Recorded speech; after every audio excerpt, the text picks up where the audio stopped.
شهر رمضان الذي أنزل فيه القرآن هدى للناس وبينات من الهدى والفرقان فمن شهد منكم الشهر فليصمه ومن كان مريضا أو على سفر فعدة من أيام أخر يريد الله بكم اليسر ولا يريد بكم العسر ولتكملوا العدة ولتكبروا الله على ما هداكم. السلام عليكم ورحمة الله وبركاته.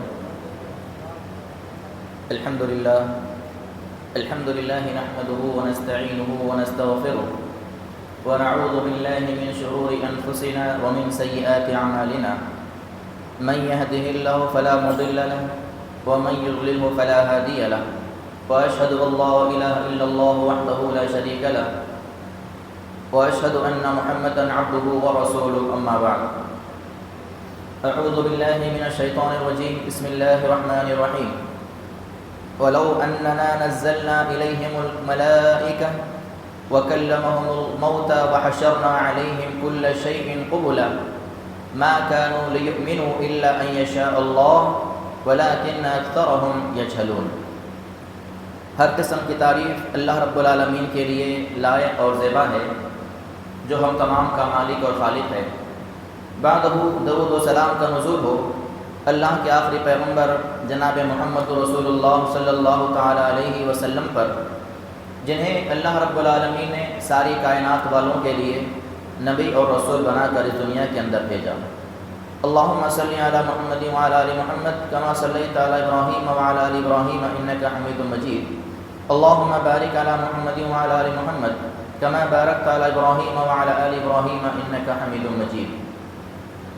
محترم بزرگوں، نوجوان ساتھیوں اور اسلامی ماں اور بہنوں، الحمدللہ آج 8ویں پارے کی تفسیر اور اس کا خلاصہ پیش کیا جائے گا انشاءاللہ. اللہ تعالیٰ سے دعا ہے کہ اللہ تعالیٰ مجھے حق کہنے کی اور ہم تمام کو اس پہ عمل کرنے کی توفیق عطا فرمائے. آمین. اللہ رب العالمین نے 8ویں پارے کی ابتدا میں ارشاد فرمایا وَلَوْ أَنَّنَا نَزَّلْنَا إِلَيْهِمُ الْمَلَائِكَةَ وَكَلَّمَهُمُ الْمَوْتَى وَحَشَرْنَا عَلَيْهِمْ كُلَّ شَيْءٍ قُبُلًا مَا كَانُوا لِيُؤْمِنُوا. اللہ کے رسول صلی اللہ علیہ وسلم سے مشرکین مکہ بہت سارے مطالبات کیا کرتے تھے. آپ ایسا کریں گے تو ہم ایمان لائیں گے، آپ ویسا کریں گے تو ایمان لائیں گے. تو اللہ رب العالمین نے اپنے پیغمبر صلی اللہ علیہ وسلم کو بڑی تسلی بخش یہاں پہ جواب دیا اور فرمایا کہ آپ مشرکین کی جو ہے سخت دلی سے پریشان مت ہو اور آپ مشرکین کے ان سوالات سے پریشان نہ ہو.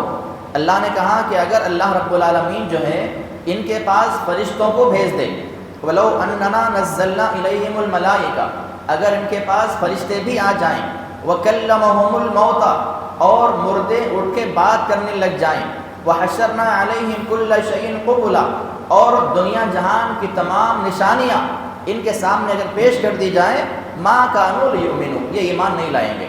بس یہ ان کے بہانے ہیں. ہمارے ساتھ فرشتے ہونا تھا، ہمارے پاس کوئی فرشتہ آتا، اگر کوئی فرشتہ آ کے جو ہے آپ کی طرف سے گواہی دیتا تو ایمان لاتے، یا اللہ تعالیٰ آپ کے ساتھ کوئی لیٹر بھیجنا تھا، خط بھیجنا تھا، ہم ایمان لاتے تھے.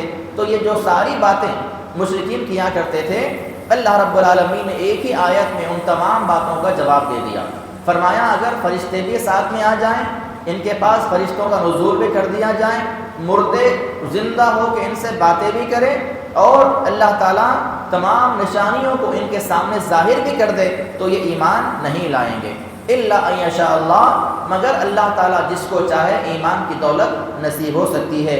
ولکن اکثرهم یجہلون لیکن زیادہ تر جو تعداد لوگوں کی ہے وہ جاہلوں کی ہے دنیا کے اندر.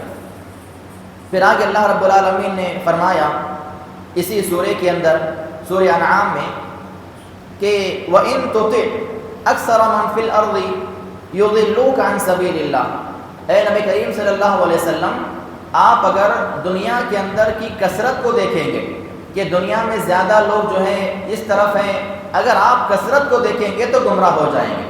آج ہمارے تعلق سے یہی باتیں ہوتی ہیں، کہا جاتا ہے کہ تم تعداد میں کتنے ہو، تمہاری تعداد کتنی ہے، تمہاری مسجدیں کتنی ہے، تم ہے کتنے؟ تو اللہ رب العالمین نے یہاں پر اپنے پیغمبر سے کہا کہ اگر تم تعداد پر جاؤ گے تو گمراہ ہو جاؤ گے، کیونکہ زیادہ تر تعداد جو ہے وہ گمراہ لوگوں کی ہوتی ہے اور وہ جہنم میں جانے والی ہے۔ زیادہ تعداد ہمیشہ کسی بھی معاملے میں ہو، ہمارے پاس معاملہ اس کا الٹا ہے، میجارٹی جہاں ہوتی ہے ہم وہاں جاتے ہیں۔ اللہ نے فارمولہ الٹا بیان کیا کہ اللہ کے پاس کامیاب ہونے والے کم لوگ ہوتے ہیں۔ اللہ نے اسی لیے قرآن مجید کے اندر کئی مقامات پہ فرمایا قلیلا ما تذکرون، نصیحت حاصل کرنے والے تھوڑے ہوتے ہیں، قلیلا ما تذکرون، اور جو ہے اپنے آپ کو تزکیہ کرنے والے بہت کم لوگ ہوتے ہیں، قلیلا ما تؤمنون، ایمان لانے والے کم ہوتے ہیں۔ تو کم جو لوگ ہوں گے وہ اللہ کی بارگاہ میں نجات پائیں گے۔ تو میجارٹی کی طرف جو جائے گا، اللہ نے فرمایا لِيُضِلُّوكَ عَن سَبِيلِ اللَّهِ، وہ تمہیں اللہ کے راستے سے گمراہ کر دیں گے۔ یہ بہترین جواب ہے ان لوگوں کے تعلق سے، اور ان لوگوں کو جو کہتے ہیں کہ آج ہماری تعداد کم ہے، ہماری مسجدیں کم ہیں، ہمارے علماء کم ہیں، یہ جو ہمارے تعلق سے باتیں لوگ کرتے ہیں، اللہ نے خود ان کا جواب دیا کہ زیادہ تر جو تعداد ہے وہ ایسی ہیں جو لوگوں کو اللہ کے راستے سے گمراہ کرتے ہیں۔ اِن يَتَّبِعُونَ إِلَّا الظَّنَّ، اور وہ لوگ صرف خیالی باتوں میں پڑے ہوئے رہتے ہیں، بس خیالی کہانیاں، فلاں کی کہانی، فلاں کے واقعات، فلاں کے قصے، اسی میں وہ لوگ پڑے ہوئے رہتے ہیں۔ وَإِنْ هُمْ إِلَّا يَخْرُصُونَ، ان کی باتیں جو ہے صرف اٹکل پچو ہوتی ہیں، یعنی خیالی باتیں، جو بھی منہ میں آیا بک دیا، جو بھی ذہن میں آیا بکتے چلے گئے۔ اللہ تعالیٰ نے ساری باتوں کو یہاں پر واضح طور پر بیان فرما دیا۔ اور اللہ کے رسول صلی اللہ علیہ وسلم نے اپنے فرامین میں فرمایا کہ افترقت الیہود علی 71 او 72 فرقہ، جو یہودی قوم تھی وہ لوگ 71 فرقوں میں تقسیم ہو گئے۔ بعض روایات میں آتا ہے 71 یا 72 فرقوں میں تقسیم ہوئے یہودی۔ پھر آگے اللہ کے رسول نے فرمایا وَتَفَرَّقَتِ النَّصَارَى، جو عیسائی تھے وہ لوگ بھی جو ہے 72 فرقوں میں تقسیم ہوئے۔ وَتَفَرَّقْتُ أُمَّتِي عَلَى 73 فرقہ، اور میری جو امت ہے وہ 73 فرقوں میں تقسیم ہو جائے گی۔ كُلُّهُمْ فِي النَّارِ، ان میں سے تمام کے تمام جہنم میں داخل کیے جائیں گے، إِلَّا مِلَّةً وَاحِدَةً، سوائے ایک جماعت کے۔ 73 فرقوں میں 72 کے 72 فرقے جہنم میں داخل کیے جائیں گے، یہ اللہ کے نبی کے فرمان ہے۔ تمام کے تمام جہنم میں چلے جائیں گے، الا ملۃ واحدہ، سوائے ایک جماعت کے، ایک فرقے کے۔ لوگوں نے سوال کیا قالوا من هي یا رسول اللہ، اے اللہ کے رسول صلی اللہ علیہ وسلم وہ کون سی جماعت ہے جو کامیاب ہونے والے جنت داخل کی جانے والی ہے، وہ کون سی جماعت ہے؟ آپ نے فرمایا ما انا علیہ و اصحابی، جس پر میں ہوں اور میرے صحابہ ہیں۔ جو طریقہ میرا ہے، میرے صحابہ کا ہے، اس طریقے کو اختیار کرنے والی جو جماعت ہے وہ جہنم میں نہیں جائے گی، بلکہ وہ جماعت اللہ کی بارگاہ میں کامیاب ہو جائے گی۔ اور اسی طرح اللہ کے رسول نے ارشاد فرمایا اپنی احادیث کے اندر کہ لا تزال طائفة من امتی ظاہرین علی الحق، ہر زمانے میں کوئی نہ کوئی ایک جماعت ایسی ہوگی جو حق پر قائم ہوگی۔ زمانہ کیسا بھی ہو، کتنا بھی مشکل مرحلہ ہو، کتنے بھی کٹھن حالات ہو، کیسے بھی معاملات ہو، ہر زمانے میں ایک جماعت حق پر قائم رہے گی۔ لا یضرهم من خذلهم، ان کو کوئی نقصان نہیں پہنچا پائے گا۔ جو جماعت حق پر ہوگی ان کو دنیا کی کوئی طاقت نقصان نہیں پہنچا سکے گی، حتی یأتی امر اللہ، یہاں تک کہ قیامت قائم ہو جائے، یعنی قیامت تک حق والی جماعت کو کوئی نقصان نہیں پہنچا سکتا۔ لیکن حق کا دعویٰ کر کے، حق کا جو ہے صرف زبانی باتیں کر کے ایسا رہنے والوں پہ اللہ کا عذاب آئے گا۔ حق پر قائم رہنے کا مطلب لوگوں کو حق کی طرف بلاتے رہنا، امر بالمعروف کا فریضہ انجام دینا، نہی عن المنکر کا فریضہ انجام دینا۔ اگر یہ ساری باتیں اس حق والی جماعت کے اندر پائی جائیں گی تو اللہ کے رسول نے فرمایا کہ لا یضرهم من خذلهم، ان کو نقصان کوئی بھی نہیں پہنچا سکے گا، حتی یاتی امر اللہ وهم کذالک، وہ جس چیز پر قائم ہیں، جس دین پر قائم ہیں، ان کو ان کے دین سے کوئی بھی ہٹا نہیں پائے گا۔ اسی طرح اللہ رب العالمین نے آگے فرمایا کہ وَذَرُوا ظَاهِرَ الْإِثْمِ وَبَاطِنَهُ، کہ تم جو ہے ظاہری اور باطنی تمام کے تمام گناہوں سے اپنے آپ کو دور کر لو، نہ تمہارے ظاہری طور پر کوئی گناہ رہے، نہ تمہارے باطنی طور پر کوئی گناہ رہے، پوشیدہ طور پر بھی گناہ نہ کرو اور ظاہری طور پر اعلانیہ طور پر بھی کوئی گناہ نہ کرو۔ ان الذین یکسبون الاثم، کیونکہ جو لوگ گناہوں میں پڑے رہتے ہیں، جو گناہ کرتے ہیں، سیجزون بما کانوا یقترفون، انہوں نے جو کچھ بھی کیا ہے اللہ کی طرف سے ان کو سزا دی جائے گی۔ اور گناہ کی تعریف کیا ہے؟ اللہ کے رسول صلی اللہ علیہ وسلم کی بڑی مشہور حدیث ہے، حضرت نواس ابن سمعان رضی اللہ عنہ اس حدیث کے راوی ہیں۔ اللہ کے رسول صلی اللہ علیہ وسلم سے سوال کیا گیا عن البر والاثم، نیکی اور گناہ کی تعریف کے تعلق سے، کہ نیکی کسے کہتے ہیں، گناہ کسے کہتے ہیں؟ اللہ کے رسول نے ارشاد فرمایا البر حسن الخلق اور والاثم ما حاک فی نفسک وکرہت ان یطلع علیہ الناس۔ صحیح مسلم کی الفاظ ہیں کہ نیکی جو ہے اچھے اخلاق کا نام ہے، جس کے پاس اچھے اخلاق ہے گویا کہ وہ آدمی نیک ہے، اور جس کے پاس اچھے اخلاق نہیں ہے گویا کہ وہ آدمی نیک نہیں ہو سکتا۔ یہ اللہ کے نبی کے فرمان کے مطابق ہے۔ اور گناہ کیا ہے؟ والاثم ما حاک فی نفسک، کوئی بھی کام کرتے وقت تمہارے دل میں کھٹکا لگا ہوا رہے، یعنی تمہارا دل کھٹکتا رہے، اور ساتھ ہی ساتھ تم اس بات کو ناپسند کرو کہ میرے اس کام کی اطلاع لوگوں کو ہو، میں جو کام کر رہا ہوں مجھ سے جو غلطی ہو رہی ہے یہ میرے اس کام کی اطلاع لوگوں کو نہ ہو۔ یہ اگر ذہن میں آتا ہے کسی بھی کام کے کرتے وقت تو وہ گناہ کی تعریف ہے۔ پھر آگے اللہ رب العالمین نے ذکر فرمایا کہ اللہ اعلم حیث یجعل رسالتہ۔ اصل میں اس سلسلے میں مشرکین مکہ کے جو بڑے بڑے سردار تھے، ولید ابن مغیرہ، اسی طرح ابو جہل، یہ لوگ کہا کرتے تھے، ولید ابن مغیرہ کے الفاظ سیرت کی نگاروں نے بیان کیا ہے کہ وہ کہا کرتا تھا اگر اللہ تعالیٰ کو نبوت دینا ہی ہوتا یا نبوت کوئی سچی چیز ہوتی تو اللہ تعالیٰ مجھے نبی بناتا، اس لیے کہ میں عمر میں بھی اور علم میں بھی اس آدمی سے بڑا ہوں۔ اللہ کے نبی کے تعلق سے ایسا کہا کرتے تھے کہ اگر اللہ تعالیٰ کو نبوت دینا ہوتا تو اللہ تعالیٰ مجھے نبی بنا دیتا، کیونکہ میں زیادہ اس کا حقدار ہوں، کیونکہ میرے پاس علم بھی ہے اور عمر ہے، تجربہ ہے۔ اسی طرح ابو جہل کہا کرتا تھا کہ اللہ کی قسم ہم نہ اس کی اتباع کریں گے اور نہ اس کو نبی مانیں گے جب تک کہ اللہ تعالیٰ ہمارے پاس بھی ویسی وحی بھیجے جیسی وحی اس آدمی پر آتی ہے۔ اور اللہ رب العالمین نے ساری کائنات کے لوگوں میں اللہ کے رسول صلی اللہ علیہ وسلم کو جس خاندان سے چنا وہ خاندان نیچے سے لے کر اوپر تک بڑا معتبر خاندان ہے۔ سب سے پہلے اسماعیل علیہ السلام کی اولاد کو اللہ تعالیٰ نے چنا، اولاد اسماعیل سے اللہ نے کنانا کو چنا۔ حالانکہ اسماعیل علیہ السلام کی اولاد میں بہت سارے قبیلے تھے، خاندان تھے، لیکن اللہ نے تمام خاندانوں کو ہٹا دیا۔ عرب کے اندر جو خاندان زیادہ معتبر تھا، فضیلت والا تھا، اہمیت والا تھا، جس کی لوگ قدر کرتے تھے، وہ کنانا تھا، اولاد اسماعیل سے۔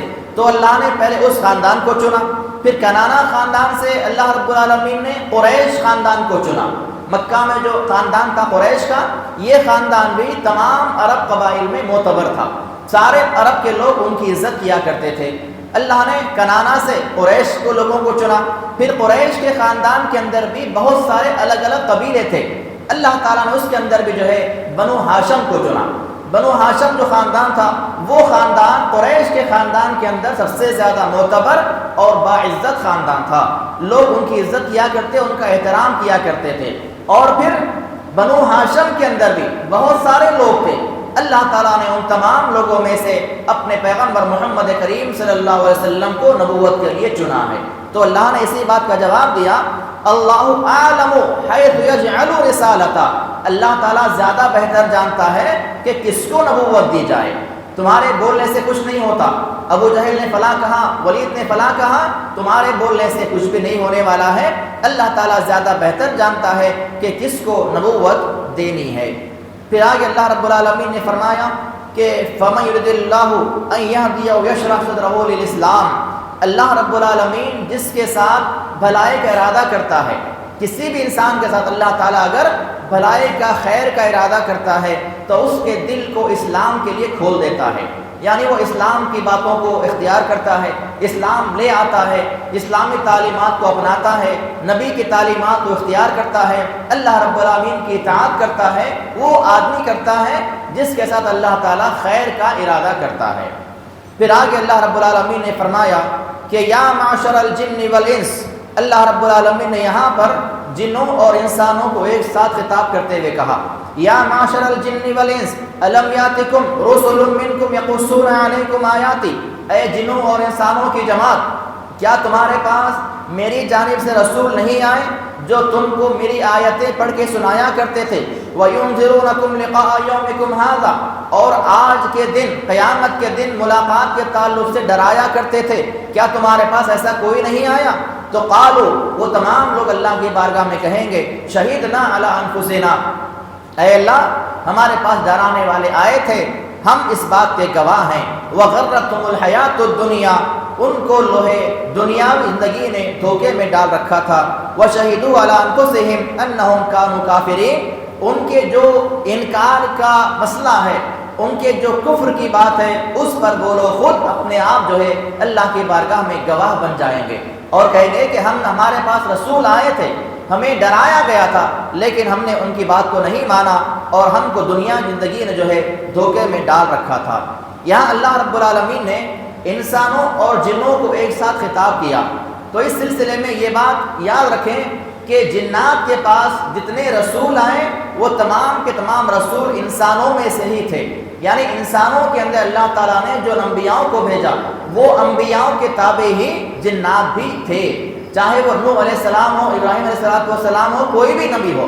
لیکن بعض علماء کرام نے یہ بات کہی ہے کیونکہ جنات جو ہے انسانوں سے پہلے کی قوم ہے، انسان جب پیدا نہیں کیا گیا تھا، آدم کے پیدا ہونے سے پہلے بھی جنات روئے زمین پر رہا کرتے تھے، تو ہو سکتا ہے اس بات کا امکان ہے کہ انسان کے آنے سے پہلے ان کے پاس جنات میں سے رسول آئے ہوں گے، لیکن انسانوں کی پیدائش کے بعد سے جو ہے تمام جتنے رسول آئے وہ تمام کے تمام انسانوں میں سے آئے، اور انسانوں کے رسول کا ہی بات ماننا، ان کی اتباع کرنا جنات پہ لازمی تھا، جیسا کہ بہت سارے واقعات ہیں۔ اور اللہ کے رسول صلی اللہ علیہ وسلم کے تعلق سے اللہ نے کیا فرمایا؟ وَمَا أَرْسَلْنَاكَ إِلَّا كَافَّةً لِلنَّاسِ بَشِيرًا وَنَذِيرًا، اللہ تعالیٰ نے آپ کو جو ہے ساری کائنات کے لیے ڈرانے والا اور خوشخبری دینے والا بنا کر بھیجا ہے۔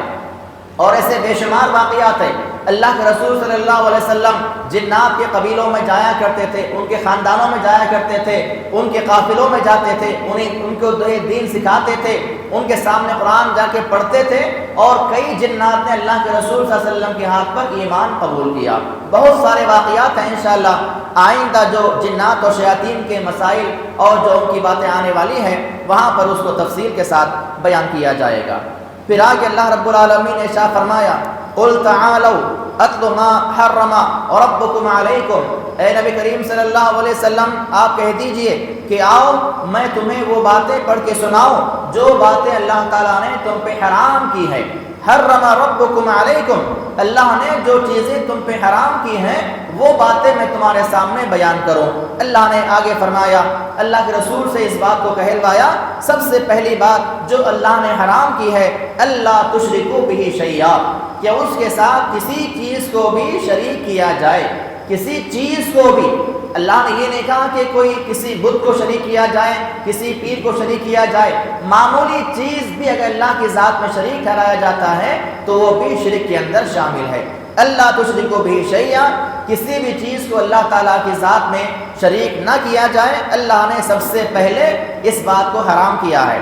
دوسری بات وبالوالدین احسانا، ماں باپ کی نافرمانی کو اللہ تعالیٰ نے تم پہ حرام کیا ہے، یعنی ماں باپ کے ساتھ احسان کا رویہ اختیار کیا جائے۔ ہمارے سامنے صحیح بخاری کی حدیث ہے جس میں اللہ کے رسول صلی اللہ علیہ وسلم نے ایک آدمی کا واقعہ بیان کیا۔ میں نے گزشتہ بھی عیسیٰ علیہ السلام کے تعلق سے جب بات کی تھی وہاں پہ میں نے بتایا تھا کہ جریج نام کا ایک آدمی تھا۔ اللہ کے رسول نے فرمایا کہ کانا فی بنی اسرائیل کے اندر ایک آدمی تھا جس کا نام جریج تھا۔ اس کا کام کیا تھا؟ وہ شہر سے باہر رہتا تھا، اس کا ایک عبادت خانہ تھا، اکیلا وہاں پر رہتا، اللہ کی عبادت کرتا، اور اس کی ماں جو ہے ہمیشہ آتی اس کے سامنے جو ہے کھانا وغیرہ پیش کیا کرتی تھی، یعنی ماں اس کی اکیلی تھی، وہ اپنے بیٹے کے پاس جو ہے ہمیشہ ٹفن لے کے آیا کرتی تھی تاکہ بیٹا وہیں پر رہتا ہے، عبادت اللہ کی کرتا ہے، نیک آدمی تھا۔ لہذا ایک مرتبہ ایسا ہوا کہ اس کی ماں آئی اور جریج نماز پڑھ رہا ہے، ماں نے آواز لگائی یا جریج، اور یہ جریج اپنے دل میں کہتے ہیں کہ اے اللہ میں نماز پڑھ رہا ہوں اور میری ماں آئی ہوئی ہے، میں کیا کروں؟ نماز پڑھتے گئے، اس کے بعد ماں نے 2-3 بار آواز دی، ماں واپس چلی گئی، دوسری مرتبہ یا دوسرے دن دوبارہ ماں آئی، اتفاق سے اس دن بھی وہ نماز کے لیے کھڑے ہوئے اور اس وقت بھی ماں نے آواز لگائی، جریج نے کوئی جواب نہیں دیا، کہنے لگے دل میں کہ اے اللہ میری ماں آئی ہے اور میں نماز میں ہوں، لہٰذا ماں نے بد دعا دی، کہا کہ اب اے اللہ تجھ کو اس وقت تک موت نہ دے جب تک کہ تو کسی بدکار عورت کا چہرہ نہ دیکھ لے۔ صحیح بخاری کی حدیث ہے، جب تک تو کسی زانیہ بدکار عورت کا چہرہ نہ دیکھ لے اس وقت تک اللہ تعالیٰ تجھے موت نہ دے۔ لہذا ماں نے بد دعا دی اور وہ چلی گئی، حالانکہ جریج نافرمانی نہیں کر رہے تھے، وہ نماز پڑھ رہے تھے اور ان کی شریعت میں یہ بات داخل تھی کہ جب کبھی ماں آواز لگائے نماز کی حالت میں بھی اس کی ماں کا جواب دیا جائے، ماں کے سوال کا جواب دیا جائے۔ اور اسی مسئلے کو لے کر علماء کرام نے یہ مسئلہ بتایا ہے کہ اگر ہم نفل نماز پڑھ رہے ہیں، سنت نماز اگر پڑھ رہے ہیں، ماں باپ میں سے کوئی آواز دیتا ہے تو ان کو نماز کی حالت میں جواب دیا جائے کہ اے امی جان میں نماز پڑھ رہا ہوں، اے ابا جان میں نماز پڑھ رہا ہوں، اس کے بعد آپ نماز کو جاری رکھیں۔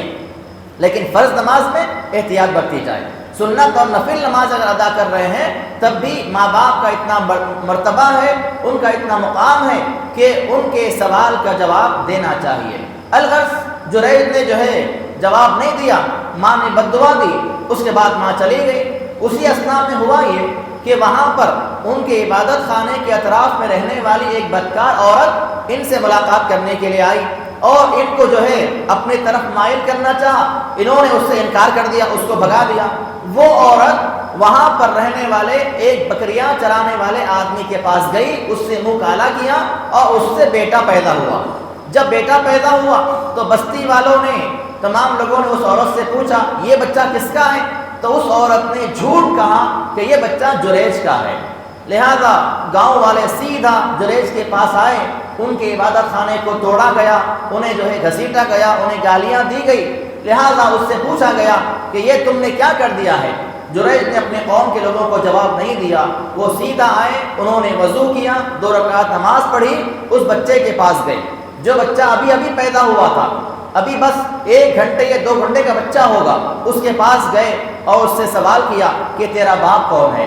اس نے جواب دیا کہ میرا باپ چرواہا ہے۔ جیسا ہی قوم کے لوگوں نے یہ بات سنی سب لوگ خوش ہو گئے اور جریج سے کہنے لگے کہ ہم آپ کے گھر کو جو ہے سونے کا بنا کے دیں گے۔ جریج نے کہا کہ مجھے ضرورت نہیں ہے، میرا گھر جیسا تھا مجھے ویسے ہی بنا کے دے دیا جائے۔ ماں کی نافرمانی انجانے میں ہو گئی تو یہ انجام ہوا، بدکار عورت کا چہرہ بھی دیکھ لیا، بختیہ طور پہ بدنامی بھی ہو گئی، گھر بھی توڑا گیا، گالیاں بھی پڑے، یہ نادانی میں ایسا ہونے سے ہوا۔ اب آپ اندازہ لگائیے جو لوگ ماں باپ کی نافرمانی جان بوجھ کے کرتے ہیں ان کا کیا عالم ہوگا۔ اللہ رب العالمین نے اس چیز کو یہاں پر بیان کیا، وَبِالْوَالِدَيْنِ إِحْسَانًا، ماں باپ کے ساتھ جو ہے احسان برتا جائے۔ پھر تیسری بات اللہ نے بیان فرمائی وَلَا تَقْرَبُوا الْفَوَاحِشَ مَا ظَهَرَ مِنْهَا وَمَا بَطَنَ، کہ کسی بھی قسم کی فحش باتیں، منکرات، غلط کاموں کی طرف نہ جائیں، اگرچہ کہ وہ چیزیں ظاہری ہوں یا باطنی ہوں۔ آپ سب کے ساتھ ہیں تب بھی فحش کاموں کو، غلط کاموں کو نہ اختیار کریں۔ آپ اگر اکیلے میں ہیں، تنہائی میں ہیں، تب بھی غلط کاموں سے، فحش کاموں سے اجتناب کریں۔ دنیا میں کوئی آپ کو نہیں دیکھ رہا ہوگا لیکن اللہ تعالیٰ کی ذات آپ کو دیکھتی ہے۔ اور اللہ کے رسول صلی اللہ علیہ وسلم نے اپنے فرامین میں اس بات کا ذکر کیا کہ اللہ تعالیٰ ایسے لوگوں کے تمام نیک اعمال کو ضائع کر دیتا ہے جو تنہائی میں فحش اور منکرات کی چیزوں کو اختیار کرتے ہیں۔ تو اللہ تعالیٰ نے اس بات سے بھی انسانوں کو منع کیا کہ کسی بھی قسم کی فحاشی اور منکر کام نہ اکیلے میں کیا جائے، نہ سب کے سامنے کیا جائے۔ یہ تیسری بات اللہ تعالیٰ نے بیان فرمائی۔ چوتھی بات اللہ نے فرمائی کہ وَلَا تَقْتُلُوا النَّفْسَ الَّتِي حَرَّمَ اللَّهُ إِلَّا بِالْحَقِّ، کسی بھی جان کو بغیر کسی وجہ کے قتل نہ کیا جائے۔ اگر قتل کرنے کی وجہ ہے تو قتل کر سکتے ہیں، لیکن بغیر کسی وجہ کے ناحق طور پر کسی کو مارنا جائز نہیں ہے۔ الا بالحق، حق کے ساتھ۔ حق کے ساتھ کیا ہو سکتا ہے؟ ایک آدمی نے کسی آدمی کو قتل کر دیا، قصاص میں اس کو مارا جائے گا، بدلے میں اس کو مارا جائے گا، یہ حق کے ساتھ ہوا۔ اسلام سے آدمی مرتد ہو گیا، اسلام سے پھر جانے کے بعد اس آدمی کو قتل کر دیا جاتا ہے اسلامی قانون کے مطابق، تو یہ حق کے ساتھ قتل کرنا ہے۔ کسی نے اپنے ماں باپ میں سے کسی کو قتل کر دیا تو بدلے میں اس آدمی کو قتل کر دیا جائے گا۔ کوئی جادوگر ہے، جادو کا عمل کرتا ہے، اسے قتل کیا جائے گا۔ تو یہ حق کے ساتھ قتل کرنا ہے۔ ایسے اگر کسی کو مارا جائے، قتل کیا جائے گا تو وہ ناحق قتل کرنا نہیں ہوا۔ لیکن یہ بات بھی یاد رکھیں کہ ہم میں سے کوئی بھی ایسا جائے قتل نہیں کر سکتا، اس کے لیے قوانین ہیں، اس کے لیے شریعت ہے، اس کے لیے جو ہے حکمران کا ہونا، مسلمان خلیفہ کا ہونا، یہ سارے شرائط موجود ہیں۔ اللہ نے اس بات کا ذکر کیا کہ کسی بھی نفس کو بغیر کسی وجہ کے قتل کرنا اللہ تعالیٰ نے حرام کیا ہے۔ ذالکم وصاکم بہ لعلکم تعقلون، اللہ تعالیٰ تمہیں اس بات کی وصیت کرتا ہے تاکہ تم عقل والے بن جاؤ۔ پھر آگے اللہ رب العالمین نے مزید فرمایا وَلَا تَقْرَبُوا مَالَ الْيَتِيمِ، اے لوگو یتیم کے مال کے پاس نہ جاؤ، إِلَّا بِالَّتِي هِيَ أَحْسَنُ، مگر اچھے طریقے سے۔ یتیم کا جو مال ہے اس کے مال کو ناحق طور پر اختیار نہ کرو، نہ کھاؤ، لیکن اچھے انداز میں۔ اچھے انداز سے مراد آپ یتیم کے لیے ہی پیسہ لگاتے ہیں، اس کا جو مال ہے اسی پہ خرچ کرتے ہیں، تو یہ اچھا انداز ہے۔ اس اچھے انداز سے اگر مال اختیار کرتے ہیں، لیتے ہیں، تو کوئی گناہ نہیں ہے، ورنہ یتیم کا مال ناحق طور پہ کھانا یہ اللہ تعالیٰ نے حرام کیا ہے۔ کب تک؟ حتیٰ یبلغ اشدہ، جب تک کہ وہ لوگ بالغ نہ ہو جائیں۔ اگر بالغ ہو جائیں بچے، یتیم بچے، ان کا مال ان کے حوالے کر دیا جائے اور اس کے بعد جو ہے اپنے آپ کو بری و ذمہ کر دیا جائے۔ پھر آگے اللہ نے فرمایا وَأَوْفُوا الْكَيْلَ وَالْمِيزَانَ بِالْقِسْطِ، جب کبھی ناپ تول کرو تو انصاف کے ساتھ کرو۔ ناپ تول میں کمی کرنا یہ بھی اللہ تعالیٰ نے حرام کر دیا ہے۔ اگر ہم کسی سے لیتے ہیں تو پورا ناپ ڈھلتا ہوا لیتے ہیں، کسی کو دیتے ہیں تو ناپ تول میں کمی کر کے دیتے ہیں، اللہ تعالیٰ نے اس چیز کو حرام کیا ہے۔ اور باقاعدہ اللہ رب العالمین نے ناپ تول میں کمی کرنے کی وجہ سے ایک پوری کی پوری قوم کو اللہ نے ہلاک کر دیا، قوم شعیب کو، جیسا کہ اس کی تفصیل انشاءاللہ آگے آئے گی۔ اللہ رب العالمین نے قوم شعیب کو اسی وجہ سے ہلاک کیا کہ وہ لوگ ناپ تول میں کمی کیا کرتے تھے۔ پھر آگے اللہ تعالیٰ فرماتا ہے کہ تم جو ہے انصاف کا رویہ اختیار کرو، عدل و انصاف کرتے رہو۔ کسی بھی معاملے میں انصاف کا رویہ اختیار کرنے کا اللہ تعالیٰ نے حکم دیا۔ پھر آگے اللہ رب العالمین نے فرمایا وَأَنَّ هَذِهِ صِرَاطِي مُسْتَقِيمًا فَاتَّبِعُوهُ، یہ جو راستہ ہے قرآن مجید کا راستہ، نبی کے فرامین کا راستہ، یہ سیدھا راستہ ہے۔ وَلَا تَتَّبِعُوا السُّبُلَ فَتَفَرَّقَ بِكُمْ عَنْ سَبِيلِهِ، تم سیدھے راستے کو چھوڑ کر ادھر ادھر کے راستے کی طرف نہ جاؤ، اگر وہاں جاؤ گے تو گمراہ ہو جاؤ گے۔ ذَلِكُمْ وَصَّاكُمْ بِهِ لَعَلَّكُمْ تَتَّقُونَ، اللہ تعالیٰ تم کو اس بات کی وصیت کرتا ہے تاکہ تم پرہیزگار بن جاؤ۔ پھر آگے اللہ رب العالمین نے ارشاد فرمایا هل ينظرون الا ان تأتيهم الملائكة او ياتي ربك او ياتي بعض آیات ربك، کیا یہ لوگ اس بات کا انتظار کر رہے ہیں کہ اللہ رب العالمین کسی فرشتے کو بھیج دے، یا اللہ تعالیٰ خود ان کے پاس آ جائے، یا اللہ رب العالمین کوئی بڑی نشانی ان کے سامنے ظاہر کر دے؟ یوم یاتی بعض آیات ربک لا ينفع نفس ایمانها، اگر ایسا ہوا اللہ تعالیٰ نے اگر کوئی بڑی علامت ظاہر کر دی تو بڑی علامت کے ظاہر ہونے کے بعد ان کا ایمان قبول نہیں کیا جائے گا۔ اللہ کے رسول صلی اللہ علیہ وسلم فرماتے ہیں، صحیح بخاری کی حدیث ہے کہ قیامت اس وقت تک قائم نہیں ہوگی جب تک کہ سورج مغرب سے نہ نکل جائے، اور جب یہ علامت ظاہر ہو جائے گی تو زمین پر جتنے لوگ ہیں سب لوگ ایمان لا لیں گے۔ جب جیسے ہی دیکھ لیں گے کہ سورج مغرب سے طلوع ہو چکا ہے تو سورج کو مغرب سے نکلتا ہوا دیکھ کر روئے زمین پر رہنے والے تمام انسان ایمان لا لیں گے، لیکن اللہ کے رسول نے فرمایا اس وقت ان کا ایمان لانا بے سود ہوگا، اس وقت ان کا ایمان لانا ان کو فائدہ نہیں ہوگا۔ اللہ کے رسول نے اسی آیت کریمہ کی تلاوت فرمائی اور کہا لا ينفع نفسا ایمانها، کہ اس سے پہلے وہ لوگ ایمان سے دور تھے، اب علامت کو دیکھ کر ایمان لا رہے ہیں، ان کا ایمان ان کو فائدہ نہیں پہنچائے گا۔ اور اسی طرح اللہ کے رسول نے ارشاد فرمایا ثلاث، تین علامتیں ایسی ہیں اذا خرجنا لا ينفع نفسا ایمانها، جب وہ تین علامتیں ظاہر ہو جائیں گی کسی کا ایمان قبول نہیں ہوگا، نہ کسی کا ایمان قبول ہوگا، نہ کسی کی دعا قبول ہوگی، نہ کسی کی توبہ قبول ہوگی۔ وہ تین علامتوں کے ظاہر ہونے کے بعد سب سے پہلی علامت دجال کا آنا۔ جب دجال روئے زمین پر آ جائے گا تو دجال کے آنے کے بعد اگر کوئی ایمان لاتا ہے اس کا ایمان قبول نہیں کیا جائے گا۔ دجال کے آنے کے بعد اگر کوئی توبہ کرتا ہے اس کی توبہ قبول نہیں کی جائے گی۔ دوسری علامت ہے وطلوع الشمس من مغربها، سورج کا مغرب سے طلوع ہونا۔ یہ ہونے کے بعد کسی کا ایمان قبول نہیں، کسی کی توبہ قبول نہیں۔ اور اس کے بعد تیسری جو علامت ہے وہ ہے دابۃ الارض کا نکلنا، زمین سے جانور نکلے گا۔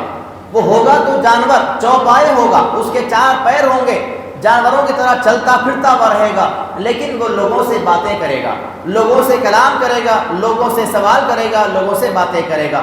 یہ جانور جب زمین سے نکل جائے گا تو اس کے نکلنے کے بعد بھی کسی کا ایمان نہ قبول ہوگا، نہ کسی کی توبہ قبول کی جائے گی۔ یہ جامع ترمذی کی حدیث ہے۔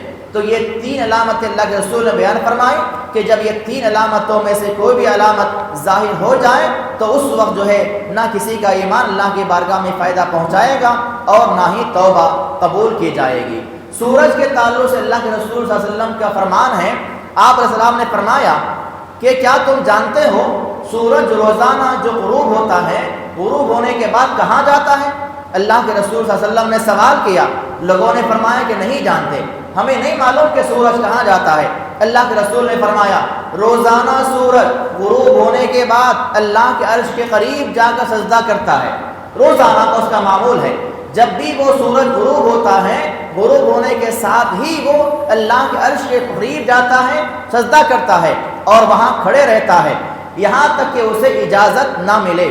اور بعض روایات میں آتا ہے کہ سورج اللہ سے سوال کرتا ہے کہ اے اللہ میں کل کہاں سے نکلوں؟ روزانہ کا اس کا یہ معمول ہے، روزانہ غروب ہونے کے بعد عرش کے قریب جاتا ہے، اللہ کو سجدہ کرتا ہے اور اللہ سے سوال کرتا ہے کہ اے اللہ میں کل کہاں سے نکلوں؟ اللہ اس سے کہتا ہے آج جہاں سے نکلا ہے وہیں سے نکل۔ اور جب قیامت قریب ہوگی اللہ اس سے فرمائے گا جہاں سے آج ڈوبا ہے وہاں سے نکل۔ جیسے ہی وہ وہاں سے نکل جائے گا اللہ رب العالمین کا یہ فرمان اللہ کے رسول نے تلاوت فرمائی اور کہا لا ينفع نفسا ایمانها، اب اس کے بعد کسی کو ان کا ایمان فائدہ نہیں پہنچائے گا۔ تو یہ اللہ تعالیٰ نے بہت بڑی بات بیان فرمائی ہے، اور یہ علامتیں کب ظاہر ہوں گی اللہ تعالیٰ بہتر جانتا ہے۔ جانور زمین سے کب نکلے گا نہ اس کا کوئی وقت ہے، نہ اس کا کوئی سال متعین ہے، نہ اس کا کوئی دن معلوم ہے، اللہ کے علم ہے، اللہ تعالیٰ کب چاہے گا اس کو نکال دے گا۔ سورج کب طلوع ہوگا مغرب سے اللہ کے علاوہ کوئی نہیں جانتا۔ یہ ساری علامتیں اللہ تعالیٰ کے علاوہ کوئی نہیں جانتا، اس لیے ہمیں جب کبھی توبہ کا موقع ملے توبہ کر لینا چاہیے۔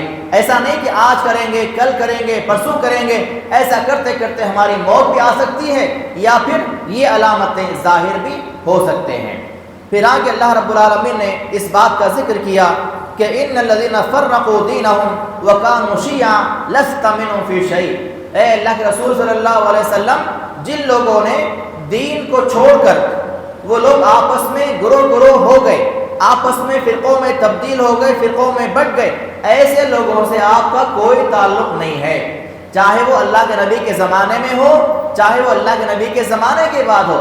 جو لوگ اللہ کے دین کو چھوڑ کر اللہ کے رسول کے سنتوں کو چھوڑ کر فرقوں میں جماعتوں میں تقسیم ہو گئے ہوں، ایسے لوگوں سے آپ کا کوئی تعلق نہیں ہے۔ لست منہم فی شیء، ایسے لوگوں سے آپ جو ہے دور رہیں، ان سے آپ کا کوئی تعلق نہیں ہے۔ پھر آگے اللہ رب العالمین نے فرمایا من جاء بالحسنۃ فلہ عشر امثالھا، اللہ رب العالمین جو ہے ایمان والوں کو ان کی ایک نیکی کا بدلہ 10 گنا تک بڑھا کر دیتا ہے۔ یہ اللہ کا احسان ہے، یہ اللہ کا بندوں پہ کرم ہے کہ ہم ایک نیکی کرتے ہیں اللہ تعالیٰ اس ایک نیکی کو 10 گنا تک بڑھا کر اضافہ کر کے دیتا ہے۔ ابو داؤد کی حدیث ہے، اللہ کے رسول فرماتے ہیں کہ جمعہ کے دن جمعہ کی نماز کے لیے آنے والوں لوگوں میں سے ان لوگوں کی 3 قسمیں ہیں۔ جتنے لوگ جمعہ کی نماز پڑھنے کے لیے آتے ہیں ان تمام لوگوں میں لوگوں کی 3 قسمیں ہیں۔ ایک وہ قسم جو نماز کو تو آتے ہیں لیکن ان کی نمازیں بیکار چلی جاتی ہیں، لغو۔ اللہ کے رسول نے کہا کہ ان کی نمازیں لغو ہیں، بیکار ہیں، ان کا جمعہ پڑھنا نہ پڑھنا برابر ہے، انہیں جمعہ کا کوئی فائدہ نہیں دیا جائے گا۔ کیوں؟ اس لیے کہ یا تو وہ لوگ جمعہ کے دن لیٹ آتے ہیں مسجد کے اندر، یا آتے بھی ہیں وقت سے پہلے تو جمعہ کے دن موبائل فون دیکھ لیتے بیٹھے، فلاں دن کا پڑا ہوا اس کو ہٹاتے بیٹھے، باہر کسی کا فون آ گیا اٹھ کے چلے گئے۔ ایسا لوگ کرتے ہیں، میں نے دیکھا ہے اپنے آنکھوں کے سامنے کہ جمعہ کی خطبہ دے رہا ہوں مسجد میں، ایک جگہ کسی کا فون آیا، فون ہاتھ میں لیے اور چل دیے خطبے کے دوران میں۔ ایسے لوگوں کا جمعہ کیا ہے؟ اللہ کے رسول کے فرمان کے مطابق لغو ہے، بیکار ہے۔ آپ نے فرمایا اگر کوئی آدمی جمعہ کے دن کسی اپنے مسلمان بھائی کو یا کسی بچے کو خاموش بھی کراتا ہے، اگر بچہ گڑبڑ کر رہا ہے، ستا رہا ہے، اسے اگر خاموش ہونے کے لیے اشارہ کرتا ہے تو بھی اس کا جمعہ چلا گیا۔ اتنی باریکی ہے، اور آج ہمارے پاس جمعہ کی اہمیت ہی نہیں ہے۔ یا تو اکثر لوگ دیر سے آئیں گے، اذان کے بعد آئیں گے تو بھی آپس میں ہنسی مذاق، آپس میں باتیں، اشارے، یا پھر فون میں دیکھنا یا عجیب عجیب حرکتیں کرنا، یہ سارے معاملات آج ہم کرتے ہیں۔ تو آپ سوچیں کتنے لوگوں کی جمعہ کی نمازیں ضائع ہو رہی ہیں، لغو اور بیکار قسم کی جمعہ۔ ایسے لوگ، یہ پہلی قسم ہے۔ اور دوسری جو قسم ہے جمعہ کے دن آنے والوں کی، وہ ایسی ہیں جو نماز کو آتے ہیں، خطبے کے دوران ہو یا نماز کے دوران ہو، وہ دعائیں کرتے رہتے ہیں۔ اب وہ دعائیں اللہ تعالیٰ چاہے گا تو قبول کرے گا اور چاہے گا تو قبول نہیں کرے گا۔ اللہ کے رسول نے فرمایا دوسری قسم کے جو لوگ ہیں وہ یہ ہے کہ وہ لوگ دعا کرتے ہیں، اللہ ان کو چاہے گا تو دے گا اور اگر چاہے گا تو نہ دے گا۔ تیسری قسم کے لوگ وہ ہیں جو جمعہ کے دن وقت سے پہلے آتے بھی ہیں اور بڑی خاموشی کے ساتھ بیٹھتے ہیں، خطبہ سنتے ہیں، مسلمانوں کی گردنیں پھلانگ کر نہیں آتے۔ ایک آدمی یہاں بیٹھا ہوا ہے، یہاں جگہ خالی ہے، آپ گردن پھلانگ کے آتے ہیں تو بھی آپ کا جمعہ چلا گیا۔ ایسا نہیں کرتا ہے۔ کوئی آدمی آنے کے بعد جہاں جگہ ملی وہاں پر بیٹھ جاتا ہے، مسلمانوں کو تکلیف نہیں دیتا، ایذا نہیں دیتا، تو ایسے آدمی کو جو ہے یہ جمعہ سے لے کر گزشتہ جمعہ تک جتنے بھی گناہ اس سے سرزد ہو گئے اللہ اس کو معاف فرما دیتا ہے۔ اور اللہ کے رسول نے اس آیت کو پڑھتے ہوئے یہ فرمایا صرف ایک ہفتے نہیں بلکہ اللہ تعالیٰ مزید 3 دن اور اس کو جو ہے ثواب عطا فرماتا ہے۔ یعنی جمعہ سے لے کر جمعہ تک تو کفارہ بن گیا، جو بھی اس نے گناہ کیے وہ معاف کر دیے، اللہ تعالیٰ مزید اور 3 دن کے جو گناہ ہیں وہ بھی اس کے معاف فرما دیتا ہے۔ پھر اللہ کے رسول نے اس آیت کریمہ کی تلاوت فرمائی کہ من جاء بالحسنۃ فلہ عشر امثالھا، جو ایک نیکی کرے گا اللہ تعالیٰ 10 گنا تک اس کا اجر اس کو دیتا رہے گا۔ پھر آگے اللہ رب العالمین نے فرمایا قل ان صلاتی و نسکی و محیای و مماتی اللہ رب العالمین، اے نبی کریم صلی اللہ علیہ وسلم آپ کہہ دیجئے کہ میری نماز، میری قربانی، میرا جینا اور میرا مرنا اللہ رب العالمین ہی کے لیے ہے۔ یعنی میری ساری زندگی کی عبادتیں سب کچھ اللہ تعالیٰ کے لیے ہے، کسی اور کے لیے ہرگز وہ عبادت نہیں ہے۔ تو اس طرح سے یہ سورہ انعام کی تفسیر اور اس کا خلاصہ مکمل ہوا۔ اس کے بعد سورہ اعراف تلاوت کی جاتی ہے۔ سورہ اعراف یہ بھی مکی سورہ ہے۔ اس سورے میں سوائے 9 آیتوں کے 9 آیتیں ایسی ہیں جو مدنی ہیں، ہجرت کے بعد نازل ہوئی، ورنہ یہ پورا کا پورا سورہ جو ہے مکی سورہ ہے۔ اللہ رب العالمین نے سورہ شریفہ کے اندر اعراف والوں کا واقعہ بیان کیا۔ اعراف والے کیا ہیں انشاءاللہ ابھی آپ لوگ سنیں گے۔ اللہ رب العالمین نے فرمایا والوزن یومئذ الحق، قیامت کے دن ترازو قائم کیے جائیں گے۔ قیامت کے دن اللہ رب العالمین میزان قائم کرے گا، ترازو قائم کرے گا، اور ترازو قائم کرنے کی 3 قسمیں ہیں۔ اللہ تعالیٰ ترازو کیسے قائم کرے گا، انسانوں کے اعمال کیسے تولے جائیں گے، اس سلسلے میں 3 قسمیں ہیں، اور وہ تینوں طرح سے اللہ تعالیٰ قیامت کے لوگوں کے اعمال کو تولے گا۔ سب سے پہلی قسم یہ ہے کہ اللہ رب العالمین جو ہے ہمارے اعمال کو ایک جسم عطا کر دے گا۔ ہمارے جو بھی اعمال ہیں وہ تمام اعمال کو اللہ تعالیٰ ایک جگہ جمع کرے گا اور اس کو جسم کی شکل دے دی جائے گی۔ وہ جسم کو اللہ تعالیٰ ترازو میں رکھ کے تول دے گا۔ اس تعلق سے احادیث میں آتا ہے کہ اللہ کے رسول نے فرمایا جو لوگ سورہ بقرہ، سورہ آل عمران کی تلاوت کرتے ہیں اللہ تعالیٰ ان کو جو ہے 2 پرندوں کی شکل میں یا پرندوں کی جھنڈ کی شکل میں بنا دے گا۔ سورہ بقرہ اور سورہ آل عمران پرندے بن کے آ جائیں گے، ان کو جسم عطا کیا گیا ہے، پرندے بن کے آ جائیں گے اور اپنے پڑھنے والوں کے سروں پہ منڈلاتے رہیں گے، سورہ بقرہ اور سورہ آل عمران۔ تو یا اللہ تعالیٰ ایسا کرے گا۔ اور ساتھ ہی ساتھ یہ بھی حدیث میں آتا ہے کہ جو قرآن پڑھتے ہیں، صرف قرآن پڑھنا نہیں بلکہ قرآن پڑھنے کے ساتھ ساتھ قرآن پہ عمل کرنا، قرآن کے پڑھنے والے، قرآن پہ عمل کرنے والے جو لوگ ہوں گے، ایسے لوگوں کے پاس قیامت کے دن ایک نورانی شکل میں انسان آئے گا، بالکل چہرہ نورانی ہوگا، خوش شکل چہرہ ہوگا اور چہرے پہ خوبصورتی ہوگی۔ جیسے ہی وہ کسی انسان کے پاس آئے گا، انسان اس کو دیکھ کر ڈر جائے گا اور اس سے پوچھے گا کہ تو کون ہے؟ وہ کہے گا کہ میں تیرا قرآن ہوں، تو جو ہے راتوں میں نیند جو ہے ختم کر کے مجھے تلاوت کیا کرتا تھا، دن میں عبادت کیا کرتا تھا، مجھے پڑھا کرتا تھا، میں وہ قرآن ہوں۔ تو اللہ تعالیٰ کبھی جو ہے بعض انسانوں کے اعمال ایسے تولے گا کہ ان کے پورے اعمال کو اللہ تعالیٰ ایک شکل دے دے گا اور اس شکل کو جو ہے ترازوں میں رکھ کے تولا جائے گا۔ ایک طرف گناہ کے شکل ہوں گے، ایک طرف نیکیوں کے شکل ہوں گے، اور ان دو جسموں کو اللہ رب العالمین ترازوں میں رکھ کے تولے گا۔ اور حدیث میں آتا ہے کہ اللہ کے رسول نے ارشاد فرمایا، اللہ رب العالمین قیامت کے دن جو ہے جو میزان قائم کرے گا وہ زمین و آسمان کے درمیان لٹکا ہوا رہے گا۔ اتنا بڑا ترازو اور اتنا بڑا میزان ہوگا کہ دنیا کے سارے انسان اس کو دیکھ پائیں گے، زمین و آسمان کے درمیان میں وہ ترازو لٹکا ہوا ہوگا۔ اسی طرح کبھی ایسا ہوگا کہ اللہ رب العالمین جو ہے ڈائریکٹ اسی انسان کو ترازو میں داخل کر دے گا۔ جیسے کہ ایک آدمی ہے، اس کے جو گناہ ہیں، اس کے جو بھی نیکیاں ہیں، اللہ تعالیٰ ڈائریکٹ اس کو ترازو میں رکھے گا اور اس کو وہاں پر تولے گا۔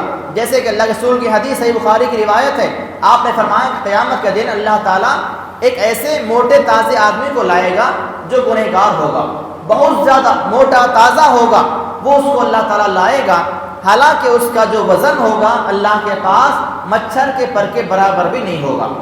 جسم دیکھنے میں بہت زیادہ موٹا تازہ ہوگا، لیکن حقیقت میں اللہ کے ترازو میں اس کا جو وزن ہوگا مچھر کے پر کے برابر بھی نہ ہوگا۔ پھر اللہ کے رسول نے ارشاد فرمایا، قرآن کی آیت تلاوت فرمائے کہ اولئک الذین کفروا بآیات ربہم ولقائہ فحبطت اعمالہم فلا نقیم لہم یوم القیامۃ وزنا۔ جو لوگ دنیا کے اندر اللہ کی آیات کی تکفیر کرتے ہیں، اللہ کی آیات کا انکار کرتے ہیں، اس کو جھٹلاتے ہیں، اللہ تعالیٰ ان کے اعمال کو غارت کر دے گا، ان کے تمام نیک اعمال برباد کر دیے جائیں گے۔ فلا نقیم لہم یوم القیامۃ وزنا، اور قیامت کے دن ان کے ترازوں میں کوئی بھی وزن اللہ تعالیٰ داخل نہیں فرمائے گا۔ کبھی ایسا ہوگا، کبھی اللہ تعالیٰ ہمارے اعمال کو جسمانی شکل دے دے گا، یا کبھی صاحب عمل کو ہی اللہ تعالیٰ ترازو میں رکھ کے تول دے گا۔ یہ دو قسمیں ہو گئی۔ اور تیسری قسم کیسی ہوگی؟ اللہ رب العالمین جو ہے ہمارے جو رجسٹرز ہوں گے، ہمارے جو رجسٹر ہوں گے، دفتر ہوں گے جن کے اندر ہمارے نیکیاں گناہ لکھے جائیں گے، وہ تمام رجسٹروں کو اللہ تعالیٰ ترازو میں رکھ دے گا۔ ایک طرف نیکیوں کا رجسٹر ہوگا، ایک طرف گناہ کا رجسٹر ہوگا، ایسے اللہ ڈائریکٹ رجسٹروں کو رکھ کے جو ہے انسانوں کے نام اعمال تولے گا۔ جیسا کہ ترمذی کی حدیث میں آتا ہے، اللہ کے رسول نے ارشاد فرمایا، ایک آدمی کے سامنے اس کے 99 رجسٹرز رکھ کے کھول دیے جائیں گے، 99 رجسٹر اس کے سامنے لا کے ڈال دیے جائیں گے، اور ساتھ ہی ساتھ جو ہے اس کا جو چوڑائی ہوگی، اس رجسٹر کی جو لمبائی ہوگی، جتنی دور تک وہ انسان دیکھے گا اتنی چوڑائی والا وہ رجسٹر ہوگا۔ وہ تمام رجسٹر اللہ تعالیٰ اس کے سامنے لا کے ڈال دے گا، اور ان تمام رجسٹرز میں سے اللہ تعالیٰ ایک پرچی نکالے گا، ایک معمولی پیپر اس میں سے نکالے گا۔ اس کے بعد اللہ تعالیٰ اس آدمی سے کہے گا کہ اب بتا تیرے نام اعمال میں جو ہے کیا نیکیاں ہیں، کتنا نیک عمل کر کے تو آیا ہے۔ وہ بندہ گھبرا جائے گا، اللہ تعالیٰ اس کے سامنے سارے نام اعمال کی کتاب کھول دے گا اور اس سے پوچھے گا کہ بتا تیرے کیا عمل ہے۔ وہ بندہ کہے گا کہ اے اللہ میرا کوئی عمل نہیں ہے، مجھے کوئی عمل یاد ہی نہیں آتا ہے۔ اللہ اسے دوبارہ پوچھے گا، 3 بار اسے سوال کیا جائے گا، تب اللہ تعالیٰ اس میں سے ایک پیپر کو نکالے گا اور کہے گا کہ دیکھ یہ تیرا عمل ہے۔ وہ بندہ کہے گا کہ اے اللہ ایک طرف میرے 99 رجسٹرز ہیں، اتنے بڑے بڑے بک ہیں جن کی لمبائی اتنی بڑی ہے کہ اگر ایک پلہ ایسا کھولا جائے تو انسان کی جہاں تک نگاہ پہنچ رہی ہے وہاں تک ایک پیج اس کا کھلتا ہے۔ اتنے بڑے رجسٹروں کے سامنے ایک معمولی پیپر کی کیا حیثیت ہے؟ اللہ فرمائے گا کہ دیکھ آج تیرے ساتھ کوئی ظلم نہیں کیا جائے گا۔ اللہ رب العالمین ایک پلڑے میں اس کے تمام بکوں کو رکھے گا، جو اس کے رجسٹرز ہوں گے، گناہ کے تمام اعمال کی کتابیں ہوں گی، ایک پلڑے میں رکھے گا، اور وہ ایک جو پیپر کا ٹکڑا ہوگا دوسرے پلڑے میں اللہ رب العالمین رکھے گا۔ تو وہ جو پیپر والا پلڑا ہوگا وہ بھاری پڑ جائے گا۔ کیوں؟ اس لیے کہ اس پہ لکھا ہوا ہوگا لا الہ الا اللہ۔ اس کلمے کی وجہ سے وہ پلڑا بھاری ہو جائے گا اور اس کے تمام گناہوں کے پلڑے ہیں ہلکے ہو جائیں گے۔ تو کبھی اللہ تعالیٰ ایسے لوگوں کے اعمال کو تولے گا۔ تو والوزن یومئذ الحق، قیامت کے دن جو ہے انسانوں کے جو اعمال ہیں وہ وزن کیے جائیں گے۔ فمن ثقلت موازینہ فاولئک هم المفلحون، جن کے نام اعمال کے اندر نیکیوں کا پلڑا بھاری ہو جائے گا وہ کامیاب ہو جائیں گے۔ ومن خفت موازینہ، اور جن کا گناہوں کا پلڑا جو ہے بھاری ہوگا، نیکیوں کا پلڑا ہلکا ہو جائے گا، وہ لوگ اللہ کی بارگاہ میں ناکام ہو جائیں گے۔ پھر آگے اللہ رب العالمین نے بیان فرمایا کہ شیطان نے کس طرح تکبر کیا، اس نے کیسے کیسے اللہ کا انکار کیا، اس کا اللہ تعالیٰ نے دوبارہ تذکرہ فرمایا ہے۔ یہاں پہ اللہ رب العالمین نے آدم علیہ السلام کے اور ابلیس کے 5 خصلتوں کو بیان فرمایا۔ آدم علیہ السلام کے اندر 5 علامتیں یا 5 خاصیتیں کیا تھیں؟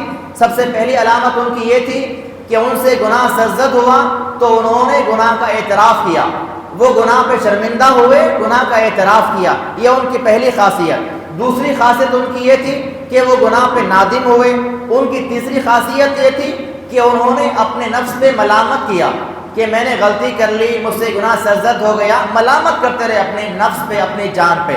چوتھی خاصیت کیا ہوئی ان کی؟ کیا تھی کہ ان کو توبہ کی امید تھی، اللہ کی بارگاہ میں توبہ کروں گا تو اللہ گناہ کو معاف کرے گا، یہ امید ان کو لگی ہوئی تھی۔